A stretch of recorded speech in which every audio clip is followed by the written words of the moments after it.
Hello दोस्तों, welcome to Anab institute.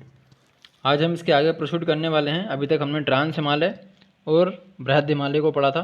Trans Himalaya के अंतर्गत और भी हिमालय थे, जैसे ट्रांस हिमालय, लद्दाख हिमालय, जास्कर हिमालय और बृहद हिमालय पढ़ा था। आज हम पढ़ने जा रहे हैं, क्या पढ़ने जा रहे हैं? लघु हिमालय के बारे में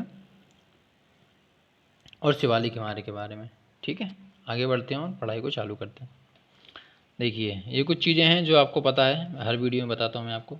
भारत की अवस्थिति, विस्तार और खाड़ियाँ मैं आपको पढ़ा चुका हूँ, 3 चीज़ें प्लस 150 प्लस क्वेश्चन। और चौथा चल रहा है अपना हिमालय पर्वत की उत्पत्ति के कारण और उसकी विशेषताएं। ये जो चैप्टर है ये मुझसे मिस हो गया, इसको कंप्लीट करने के बाद अपन इस चैप्टर को कंप्लीट करेंगे। ठीक है, ये भारत का नक्शा जो कि आपको पर डे देखना है, जिससे आपकी अंडरस्टैंडिंग काफ़ी अच्छी हो जाएगी मैप को लेके। खासकर जब कोई मैप से क्वेश्चन आएगा तो आप इजीली बता पाओगे। आप इसको थोड़ा थोड़ा देखा करो। जैसे ये यहाँ पे है ना, ये हरियाणा है। हरियाणा की सीमा नहीं लगती पाकिस्तान से। कुछ लोगों को कन्फ्यूज़न हो जाता है कि हरियाणा की भी लगती होगी, नहीं लगती। पंजाब की लगती है, राजस्थान की लगती है, वो गुजरात की लगती है। ये गुजरात है, ये राजस्थान है और ये पंजाब है, और इधर जी जम्मू कश्मीर है। ये पर लेकिन ये हरियाणा है, इसकी नहीं लगती। ये दिख रहा है छोटा सा, ये है नई दिल्ली। अब जितना मैप को देखोगे उतना अच्छा रहेगा, तो आप इसको प्लीज़ देखते रहें पर डे, डेली। ओके, ठीक है। अपन बात करते हैं लघु हिमालय और शिवालिक हिमालय की। इसके पहले आप छोटा सा एक मैप देख लीजिए। ये देखिए, ये मैप दिख रहा है आपको? ये कराकोरम रेंज है, लद्दाख रेंज, जास्कर रेंज, फिर इधर से पड़ेगा क्या, बृहद हिमालय, उसके बाद लघु हिमालय, और जो लाइन ऑलरेडी बनी हुई है ये है शिवालिक हिमालय। यहाँ तक पड़ता है ये शिवालिक हिमालय। ठीक है, तो आपको थोड़ा सा समझ में ये आ गया कि कहाँ क्या पड़ता है, समझ गए ना आप? अब मैं आपको इसके बारे में पढ़ाना चालू करता हूँ। वैसे एक में ये भी है, ठीक है, आपको दिखाता हूँ मैं। देखिए, लघु हिमालय और शिवालिक हिमालय। लघु हिमालय बृहद हिमालय के दक्षिण में है, पूर्व से लेकर पश्चिम तक इसके साथ साथ विस्तृत है, मतलब फैला हुआ है। लघु हिमालय की 5 श्रेणियां महत्वपूर्ण हैं। कौन कौन सी? पीर पंजाल पर्वत श्रेणी, धौलाधार पर्वत श्रेणी, महाभारत पर्वत श्रेणी और नागटिप्पा पर्वत श्रेणी और मसूरी। मसूरी कहाँ है? उत्तराखंड में है। महाभारत और नागटिप्पा कहाँ है? नेपाल में। धौलाधार है। और पीर पंजाल कहाँ है? पीर पंजाल कहाँ पर है? जम्मू कश्मीर में। देखिए यहाँ पे वही दिया हुआ है। कौन कौन सी 5 पर्वत श्रेणी आती हैं लघु हिमालय के अंतर्गत? पीर पंजाल पर्वत श्रेणी जम्मू कश्मीर में, धौलाधार कहाँ पर है? हिमाचल प्रदेश में, महाभारत और नागटिप्पा दोनों नेपाल में, और मसूरी पर्वत श्रेणी उत्तराखंड में। तो ये 5 श्रेणी आपको पहले याद रखनी है। ओके, आगे बढ़ते हैं। लघु हिमालय एवं बृहद हिमालय के बीच समतल मैदान पाया जाता है। इन्हें खुली घाटी कहते हैं। क्या कहते हैं इनको? इनको कहते हैं खुली घाटी। लघु हिमालय और बृहद हिमालय के बीच में एक समतल मैदान पाया जाता है, उस मैदान को क्या कहते हैं? उसे खुली घाटी कहते हैं। लघु हिमालय की सबसे पश्चिमी श्रेणी पीर पंजाल कहलाती है, जो कि जम्मू कश्मीर राज्य में है। जो कि जम्मू कश्मीर राज्य में है। ये पर्वत श्रेणी है ना ऐसी। ये मैं यदि ठीक है, इसको मान लीजिए, मैं बृहद मान लेता हूँ, तो यहाँ से लेके यहाँ तक लघु है और इतने तक है। मैं 3 कलर में बता देता हूँ इनको। पहली ये हो गई, दूसरी साथ में है, थोड़ी सी यहाँ तक है, और एक ये है।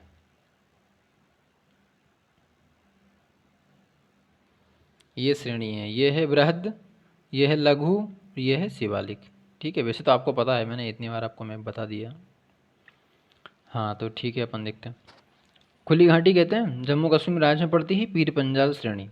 पीर पंजाल श्रेणी, पीर पंजाल पर्वत श्रेणी के उत्तर में श्रीनगर तथा इसके दक्षिण में जम्मू है, और यहीं पर वैष्णो देवी मंदिर भी है। ये बोल रहा है, जो पीर पंजाल पर्वत श्रेणी है ना, उसके उत्तर में श्रीनगर है जो कि जम्मू कश्मीर की राजधानी है, और उसी पर्वत श्रृंखला के दक्षिण में क्या है?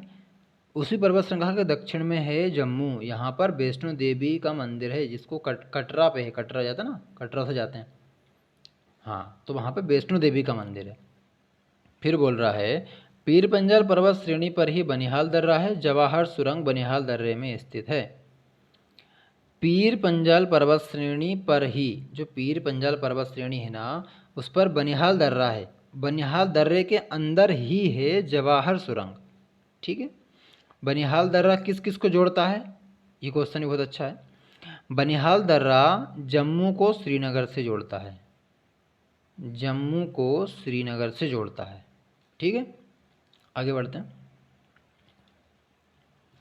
डल झील पीर पंजाल एवं बृहद हिमालय के मध्य है। ये बोल रहा है कि जो डल झील है ना, वो पीर पंजाल श्रेणी और बृहद हिमालय के मध्य में स्थित है।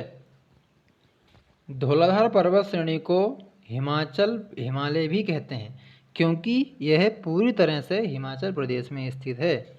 जो धौलाधार पर्वत श्रेणी है, उसका एक अन्य नाम है, उसको हिमाचल हिमालय भी कहते हैं। क्यों कहते हैं?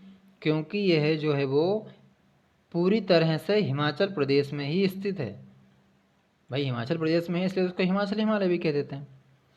हिमाचल प्रदेश की राजधानी क्या है? शिमला। शिमला जो है वो धौलाधार पर्वत श्रेणी में ही आती है। शिमला जो राजधानी है हिमाचल प्रदेश की, वो धौलाधार पर्वत श्रेणी के अंतर्गत ही आती है। धौलाधार पर्वत श्रेणी के पूर्व में मसूरी है। बताया था मैंने आपको, मसूरी उत्तराखंड में है और धौलाधार हिमाचल प्रदेश में। और मसूरी के भी पूर्व में नागटिप्पा पर्वत श्रेणी है और महाभारत पर्वत श्रेणी है, जो कि दोनों कहाँ पड़ती हैं? नागटिप्पा और महाभारत नेपाल में पड़ती हैं। मसूरी कहाँ पे है जी? उत्तराखंड में है। धौलाधार कहाँ है? जी हाँ, धौलाधार हिमाचल प्रदेश में है। और पीर पंजाल यस जम्मू कश्मीर में। डल झील जम्मू कश्मीर में। आगे बढ़ते हैं। लघु हिमालय वर्ष भर हिमाच्छादित नहीं रहते हैं, क्योंकि शीतोष्ण जलवायु का क्षेत्र होने के कारण यहाँ गर्मियों में बर्फ पिघलने लगती है। ये बोल रहा है कि जो लघु हिमालय है वो वर्ष भर बर्फ से ढका नहीं रहता है। जैसे अपन ने पढ़ा था कि जो ट्रांस हिमालय है या जो हिमालय की सबसे ऊंची चोटियाँ हैं, जो बृहद हिमालय है, वो सब के सब क्या है? वर्ष भर बर्फ से ढके रहते हैं, क्योंकि वहाँ पे वो बहुत ज़्यादा हाइट पर हैं, तो वहाँ पे कोई वनस्पतियाँ तो पाई नहीं जाती, वहाँ पर सिर्फ बर्फ़ पाया जाता है। लेकिन लघु हिमालय पूरे वर्ष भर तक बर्फ़ से ढका नहीं रहता। शीतोष्ण जलवायु का क्षेत्र होने के कारण यहाँ गर्मियों में बर्फ़ पिघलने लगती है। गर्मी पड़ती है तो बर्फ़ पिघल जाती है, वरना बर्फ़ ठंड में बर्फ़ जमी रहती है, पर पूरे समय तक बर्फ़ नहीं रहती। जहाँ एक और बृहद हिमालय वर्ष भर हिमाच्छादित रहता है, जिसके कारण यहाँ वनस्पतियाँ नहीं पाई जाती हैं। वहीं लघु हिमालय शीतोष्ण हिमालय का क्षेत्र होने के कारण लघु हिमालय की ढालों पर शीतोष्ण मुलायम घास के मैदान पाए जाते हैं। ये बोल रहा है मुलायम घास के मैदान पाए जाते हैं। कहाँ पाए जाते हैं? लघु हिमालय में, क्योंकि यहाँ पे वर्ष भर तो बर्फ़ रहती नहीं है। जब बर्फ़ पिघल जाती है तो वहाँ पे मुलायम घास के मैदान बन जाते हैं, जिसको कुछ कुछ नामों से जाना भी जाएगा। हाँ, तो अपन वही पढ़ते हैं। देखिए, लघु हिमालय के अंतर्गत शीतोष्ण मुलायम घास के मैदानों को जम्मू कश्मीर में मर्ग कहते हैं। क्या कहते हैं? मर्ग। उदाहरण के लिए गुलमर्ग और सोनमर्ग।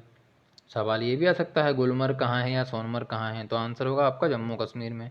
थोड़ा और डीप में जाएगा तो आपसे पूछेगा हिमालय की कौन सी श्रेणी के अंतर्गत आता है, तब आप उनको बताओगे एग्ज़ाम वालों को कि यह लघु हिमालय या लेसर हिमालय के अंतर्गत आते हैं। लघु हिमालय के अंतर्गत शीतोष्ण मुलायम घासों को उत्तराखंड में बुग्याल और पयाल के नाम से जाना जाता है। जैसे जम्मू कश्मीर में गुलमर्ग सोनमर्ग है, वैसे ही उत्तराखंड में इसको बुग्याल या फिर पयाल कहते हैं। ठीक है। शीतोष्ण जलवायु का क्षेत्र होने के कारण लघु हिमालय पर अनेक स्वास्थ्यवर्धक पर्यटन स्थलों का विकास हुआ है। जो मैं आपको बताया वही चीज़ें देखिए यहाँ पे लिखा हुआ है। जम्मू कश्मीर में क्या है? गुलमर्ग और सोनमर्ग। हिमाचल प्रदेश में शिमला, मनाली और डलहौजी। उत्तराखंड में मसूरी, रानीखेत, नैनीताल और बिंडसर। उत्तराखंड में मसूरी, रानीखेत, नैनीताल और बिंडसर। हिमाचल प्रदेश में शिमला, मनाली और डलहौजी। जम्मू कश्मीर में गुलमर्ग और सोनमर्ग। याद रहेगा आपको? उत्तराखंड में बुग्याल और पयाल भी है, घास के मैदानों को कहते हैं, वो भी इम्पोर्टेंट है, याद रखना है।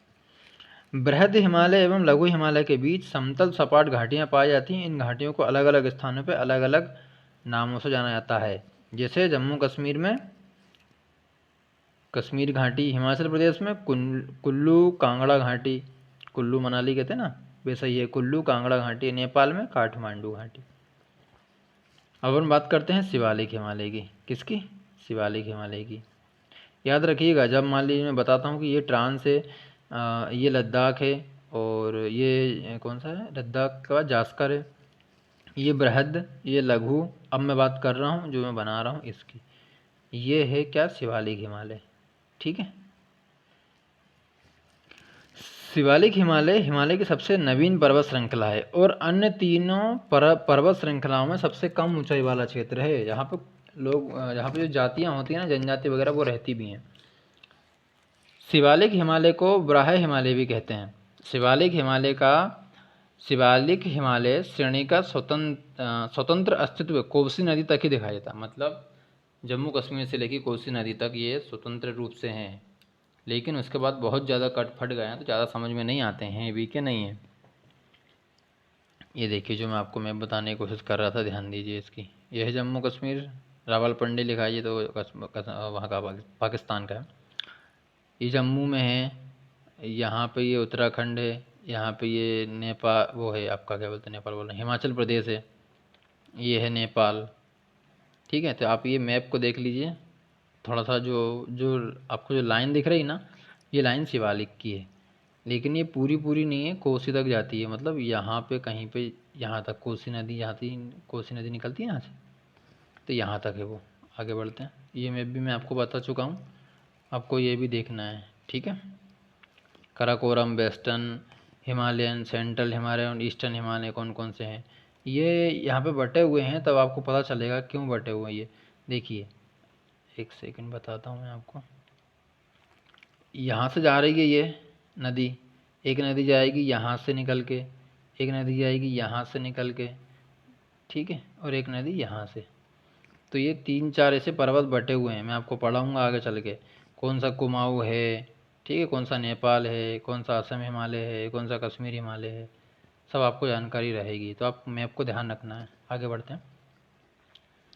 कोसी नदी पूर्व में शिवालिक हिमालय लघु हिमालय से बिल्कुल समृद्ध हो गया है।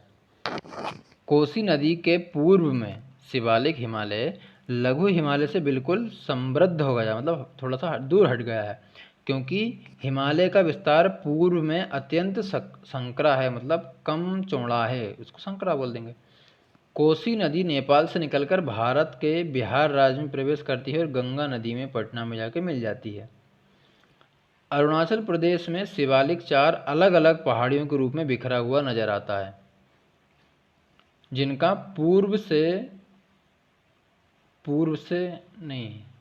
जिनका पश्चिम से पूर्व की ओर क्रम इस प्रकार है। पश्चिम से पूर्व, पहला डफला, दूसरा मिरी, फिर अबोर और मिसमी। ये वहाँ की जो जनजाति हैं उनके नाम हैं, उनके नाम से ही पहाड़ों के नाम रखे गए हैं। तो आपको 4 जनजाति भी याद हो गई कि अरुणाचल प्रदेश में पाई जाती हैं। डफला, मिरी, अबोर, मिसमी।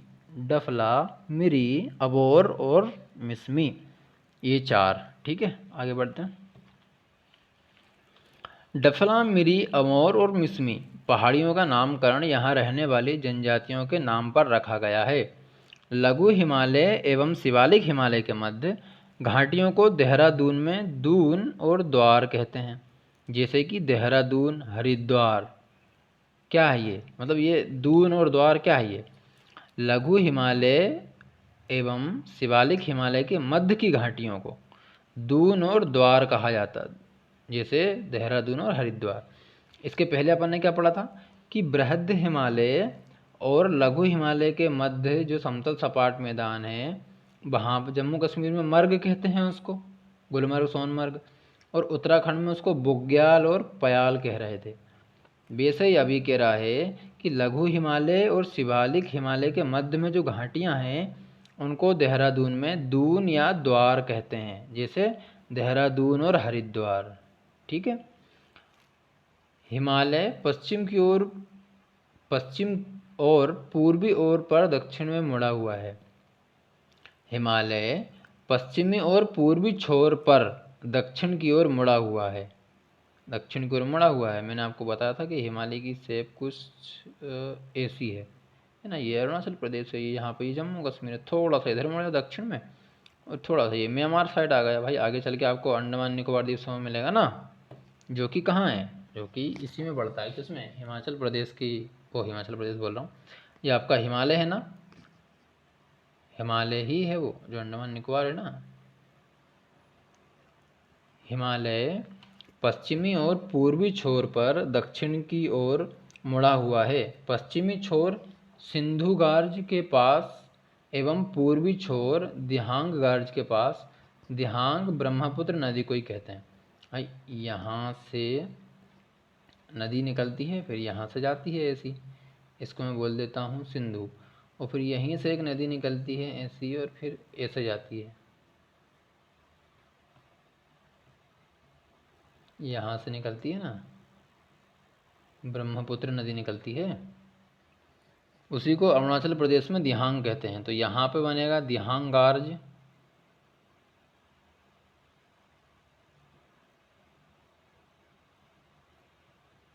यहाँ बनेगा दिहांग गार्ज, और यहाँ बनेगा सिंधु का गार्ज। ओके, तो ये वही चीज़ कह रहा है। हिमालय पश्चिमी और पूर्वी छोर पर दक्षिण की ओर मुड़ा हुआ है।